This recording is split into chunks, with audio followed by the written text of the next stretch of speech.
Al-Iman TV, sarana penyubur keimanan. Bismillahirrahmanirrahim. Assalamualaikum warahmatullahi wabarakatuh. Alhamdulillah, nahmaduhu wa nasta'inuhu wa nastaghfiruh. Wa na'udzu billahi min syururi anfusina wa sayyiati a'malina. Man yahdihillahu fala mudhillalah wa man yudlil fala hadiyalah. Asyhadu an la ilaha illallah wahdahu la syarikalah wa asyhadu anna Muhammadan abduhu wa rasuluh. Allahumma salli wa sallim wa barik ala nabiyyina Muhammad wa ala alihi wa ashabihi wa man sara ala nahjihi ila yaumiddin, amma ba'd. Akhwani wa akhwati fid din, azani Allahu wa iyyakum. Para pemirsa Iman TV dan para pendengar Radio Ar-Rayyan yang dimuliakan oleh Allah Subhanahu wa taala.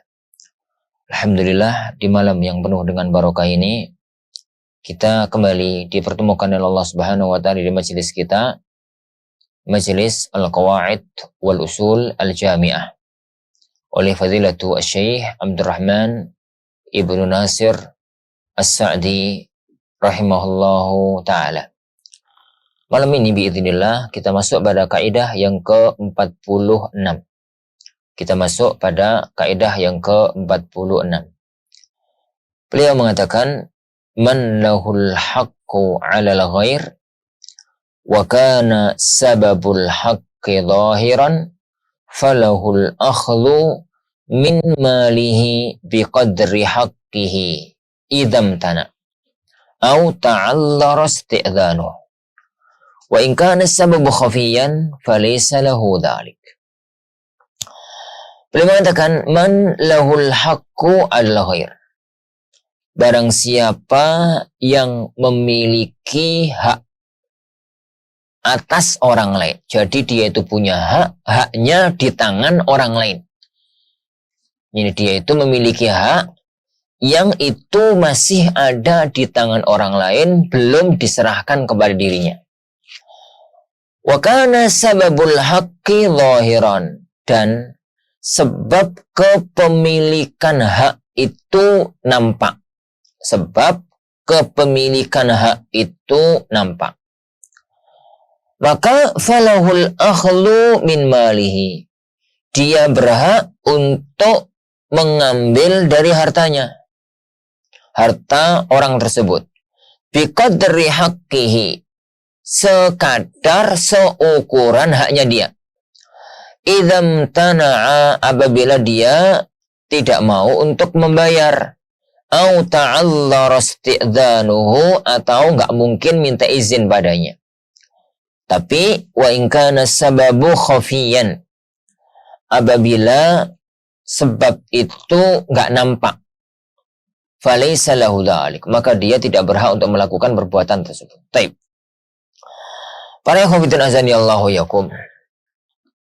Masalah ini masyhur dalam istilah para ulama fikih dengan istilah mas'alatul dhafar atau qaidatul dhafar, kaidah mendapatkan barang hak dia yang masih di tangan orang lain. Al-dhafaru itu mendapatkan sesuatu yang menguntungkan dirinya. Masalah ini dimasyhurkan oleh para ulama dengan istilah qaidah al-dhafar, qaidatul dhafar. Apa itu qaidatul dhafar? Qaidatul dhafar itu gambarannya begini. Ini gambarannya begini. Jadi A, sekarang kita bahasan A dan B. A dan B. A itu karyawannya B. Kerja di toko milik si B. Semua orang ngerti lah kalau A itu karyawannya B. Semua orang itu ngerti A itu karyawannya B. Kerja di toko miliknya B. Lah, janjinya setiap bulan kerjanya itu dapat gaji, anggaplah 3 juta wis, 3 juta. Gajinya itu 3 juta. Ternyata kerja wis bener, kerja sudah tepat waktu, menjalankan target yang diinginkan. Sebulan waktunya gajian, gak dikasih. Lanjut 2 bulan, waktunya gajian, gak dikasih sama si B. Gak dikasih sama si B. Lah, sekarang ini berarti A itu lahul haqqu ala B. Gitu ya. A itu punya hak apa? Hak gaji 2 bulan, 6 juta. A itu punya hak, punya 6 juta, tapi 6 juta ini masih di tangannya si B. B belum mengasihkan kepada dirinya. B itu belum mengasihkan kepada dirinya. Kemudian,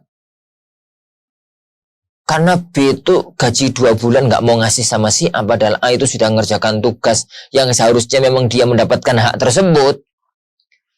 Suatu ketika, si A itu punya kesempatan mendapatkan hartanya si B.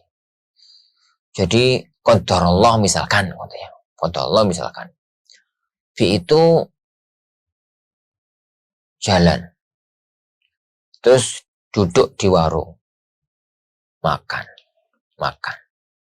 Kemudian dompetnya jatuh. Di warung tersebut dompet si B itu jatuh. Qadarullah, A itu karyawannya tadi yang 2 bulan gak digaji. Lihat kejadian bahwasanya dompet si B itu jatuh. Diambil. Ono isini duit 10 juta. Jadi di dompetnya B yang jatuh tadi itu ada isinya duit 10 juta. Diambil 6 juta sama si B. Ya sama si A. A tadi karena dia itu punya hak 6 juta, gaji 2 bulan. Gak dikasih, belum dikasih padahal dia sudah menunaikan tugasnya. Lah, tepaan ini kebetulan.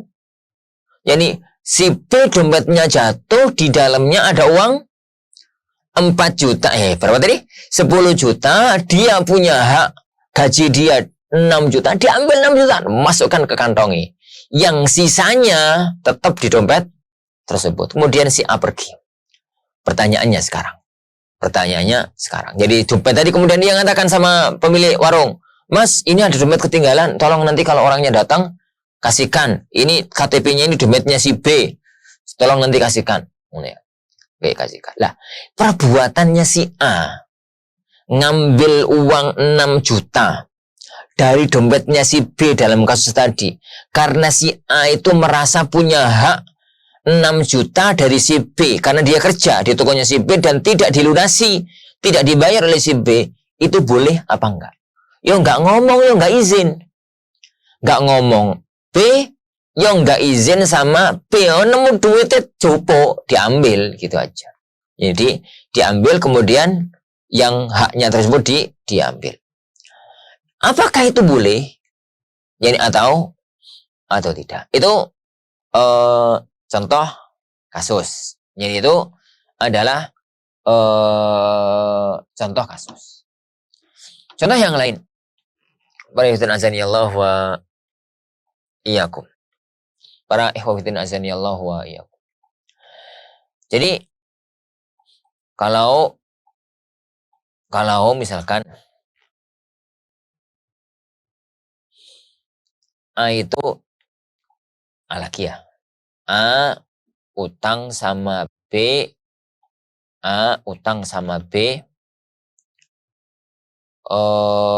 5 juta. A itu utang sama si B 5 juta. Ditagih itu waktunya pembayaran. A itu ditagih sama si B. Gak mau. Padahal B itu urip ya. Sorry ya beli sate ya nyoto yang ini yang normal. Utang 5 juta gak dibayar-bayar. Padahal seharusnya dia mampu untuk bayar itu. Qadarullah suatu ketika. Yani si B itu melihat si A itu masuk warung. Atau masuk toko. Si A itu yani si B itu melihat si A itu masuk toko. Nggak sepeda motor. Sepeda motor itu taksirannya kalau dijual 5 juta. Kunci ini ketinggalan di luar. Kuncinya ketinggalan di luar. Nyentel gitu ya di sepeda itu. Si B, si A yang utang tadi, yang nggak bayar-bayar itu masuk. Masuk ke toko. Karena kuncinya di situ. Si B itu langsung datang, langsung naik sepedanya, dibawa pergi. Si A keluar, sepeda hilang. Pertanyaannya, jadi tindakan B yang mengambil sepeda motornya A, karena si B itu merasa punya hak atas uangnya A 5 juta. Yang itu ditagih-tagih nggak mau. Padahal si A itu sebenarnya mampu untuk bayar. Tapi nggak mau untuk bayar. Akhirnya sepeda motor ada kesempatan diambil, dibawa pergi, sepeda motornya dijual, ternyata pas 5 juta. Perbuatan B itu boleh apa enggak dalam kasus ini? Itu namanya mas'alatul dhafar. Itu namanya mas'alah al-dhafar. Masalah yakni mendapatkan harta milik orang yang dia itu punya hak harta kepada orang tersebut. Wallah. Kaidah ini ya, kaidah yang sedikit ada perselisihan di kalangan para ulama, perlu untuk dicermati dulu beberapa hal sebelum kita masuk kepada inti kaidahnya. Jadi ada beberapa muqaddimah yang difahami untuk bisa masuk kepada kaidah aslinya. Agar tidak salah penerapan, agar tidak salah pemahaman menghadapi kaidah ini. Yang pertama, kaidah ini berlakunya itu dalam sebuah hak yang sudah jelas-jelas menjadi hak dia secara syar'i. Sudah jelas-jelas menjadi hak dia secara syar'i. Gambarannya kayak tadi. Kayak tadi itu kan jelas-jelas hak dia. Dia itu A kerja di B, janjinya setiap bulan 3 juta, ternyata sampai 2 bulan nggak dikasih. Berarti A itu benar-benar punya hak uang 6 juta kepada si B. Punya hakun sabitun. Jelas-jelas punya hak. Secara syar'i, secara hukum, A itu benar-benar punya hak. Dalam kasus yang kedua, B yang diutangi sama si A 5 juta. Gak bayar-bayar, padahal orangnya mampu. Kita taunya mampu ya hidupnya normal yuk.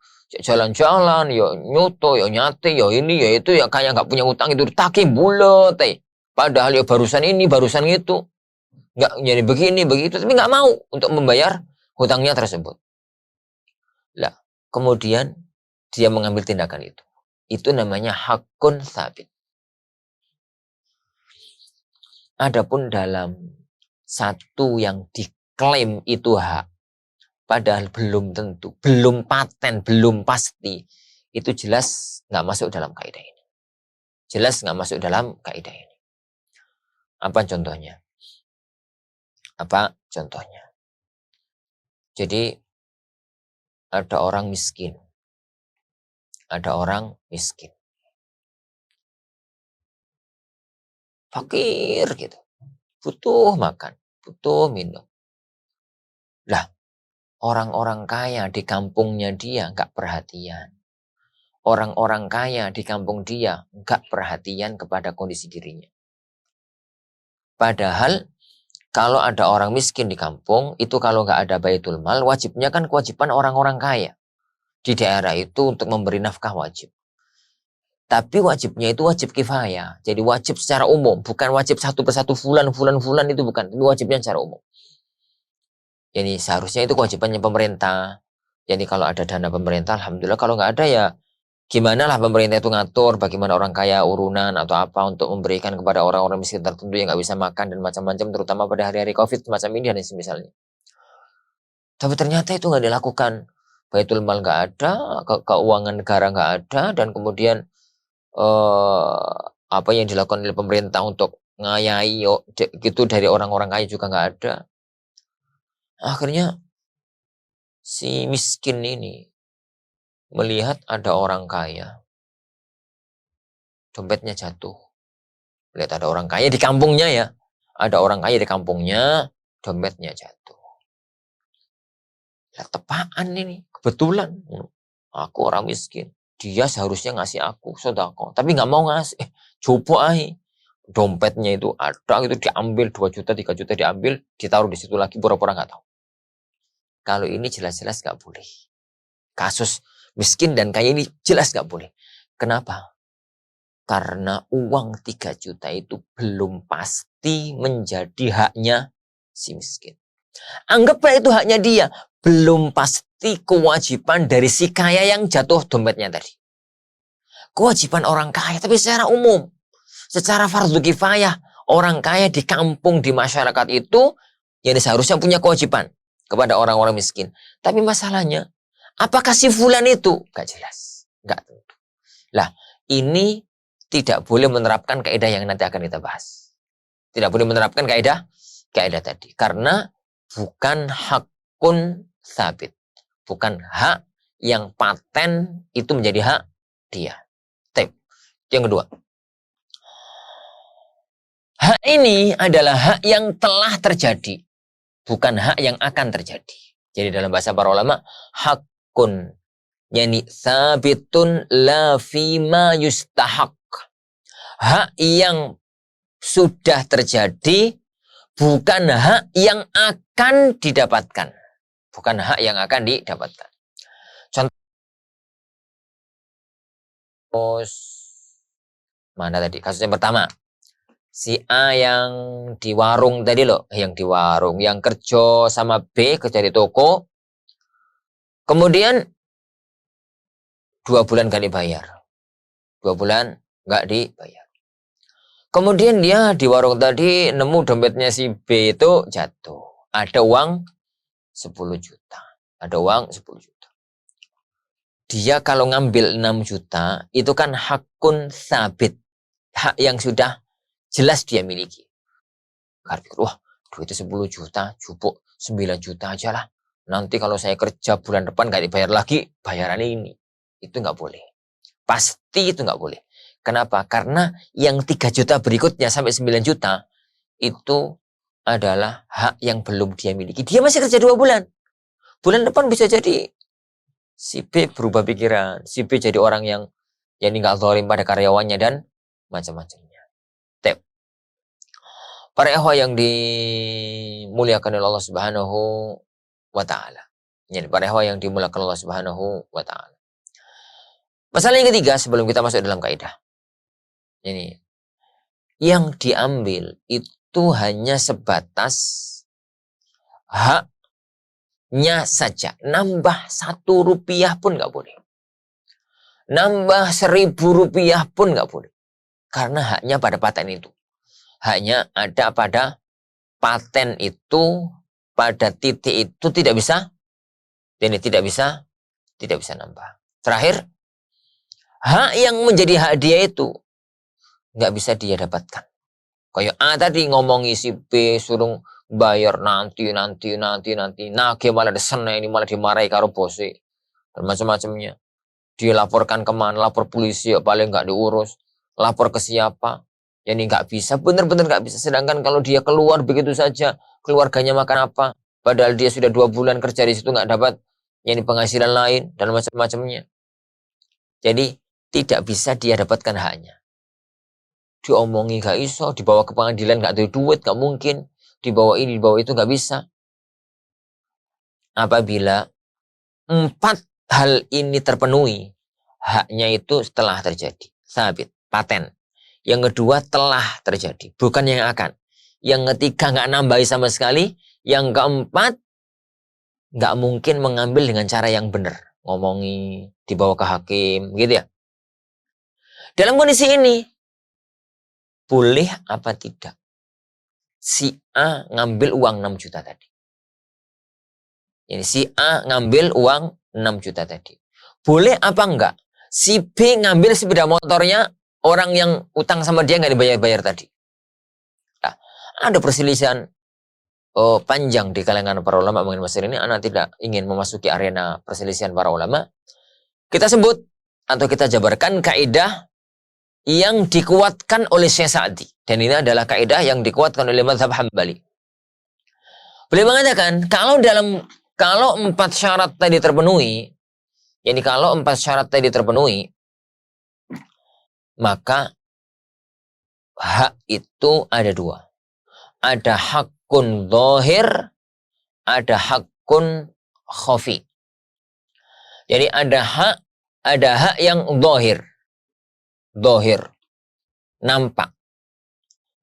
Nampak itu ya semua orang ngerti. Nek aku punya hak pada B. Misalkan gitu. Ataukah hak itu khafi. Hak itu nggak tahu. Semua orang nggak tahu. Jadi contoh utang piutang. Utang piutang kan nggak semua orang tahu. Utang piutang itu kan nggak semua orang tahu. Kalau hak itu zahir boleh.